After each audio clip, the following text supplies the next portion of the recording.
Ako una-una nagpasalamat ko sa atong gobernador o sa ato ang vice governor nga siya mo'y nagpasalitit ani nga mahimo na atay medical mission nga para sa mga katawhan diri sa barangay San Pedro.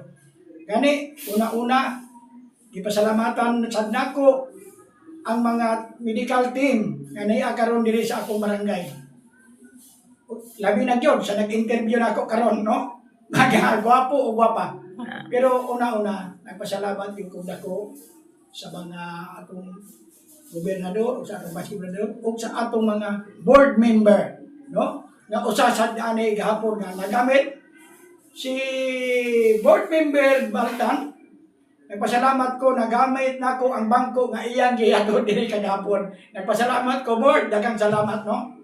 Akong ikapaabot una-una sa ako ang mga katawhan diri nga naa sila na ay mga ilang ipa-check up ug uban pa nagpatuli nagpaibot og ngipon kana raman ang gipangandoy sa ako mga katawhan diri. Gob, salamat, bye, salamat sa inyo ha. Muna ako gibalik-balik.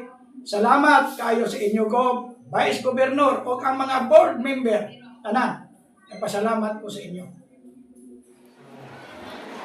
Akong dakong papasalamat kanto sa atong halangdon nga gobernador, gobernadora dito sa lungsod sa Davao del Sur, uban sa iyang kapika sa kinabuhi at ang vice gobernador Sir Mark Tagas ug sa iya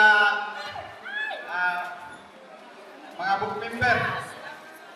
So kami sa Barangay San Pedro dako kami pasalamat sa mga programa sa atong gobernadora sa Davao del Sur di orang halos tibok Davao del Sur na serbisyuhan sa iyang mga programa.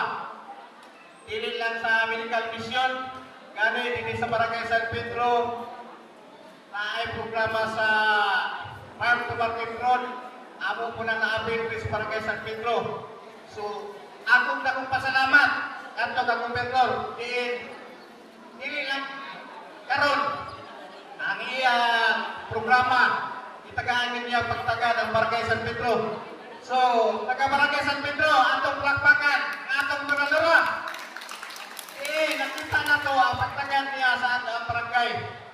No, nang hinaot ko nga ang atong suporta sa atong gobernadora magpadayon. No? So, dili lang kay nako daghanon og istorya, daghang kayong salamat kanatong tanan. At least ibalo mo sa mga programa sa atong gobernadora sa lungsod sa Davao del Sur nga tibuok Davao del Sur iya kini servisyon. O kanatong tanan, welcome. Daghang kayong salamat sa inyo ang pag-anhi karong buntaga sa atong medical mission. Labi na gyud sa atong medical team no kay ila gyud gihaguan. Pag-anhi naglain na itong panahon. So, naging salamat niyo, Dok. Ma'am.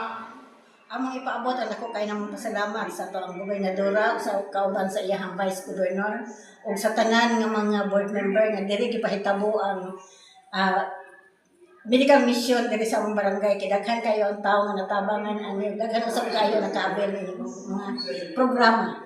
Among ipaabot sa ngalan sa mo ang punong barangay sa akong kaubanan sa barangay council. Among ipaabot ang dako kay pasalamat ug kinasingkasing nga pasalamat sa ato ang gobernadora sa iyang vice o sa 5 ka board member ang ilang gipahitabo diri sa barangay San Pedro ang maong programa ang medical mission.